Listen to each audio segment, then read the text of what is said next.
Makassar Government Center menjadi simbol kekuatan pendapatan asli daerah atau PAD Kota Makassar.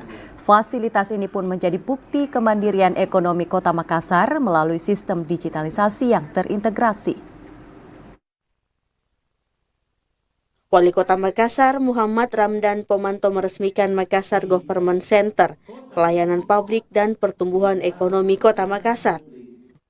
Gedung MGC ini memiliki beberapa fungsi, diantaranya pusat layanan publik, pusat inovasi, pusat investasi, dan etalase UMKM. Wali Kota Makassar dalam sambutannya mengatakan pembangunan MGC ini merupakan simbol kekuatan pendapatan asli daerah dan bukti kemandirian ekonomi Kota Makassar. Kebetulan MGC itu adalah bentuk lain dari New Balai Kota menjadi visi misi. Yang kedua PKK, kegiatan ibu-ibu yang terintegrasi itu akan menghasilkan momen terbaik untuk mendukung bapak-bapak bekerja. Inilah PKK yang saya kira tidak ada di Indonesia. Ya. Yang ketiga adalah anak-anak. Ini kekhawatirannya Ibu Indira.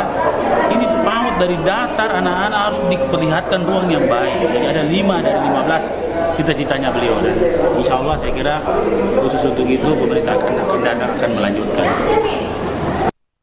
Selain itu, MGC ini didesain sebaik mungkin dan menjadi terbaik di Indonesia, bahkan dibandingkan kota-kota lain di Asia. Dani Pomanto berharap dengan diresmikannya gedung ini, pengelola MGC dan pimpinan baru nantinya akan melanjutkan pembangunan dan membawa Makassar ke arah yang lebih baik.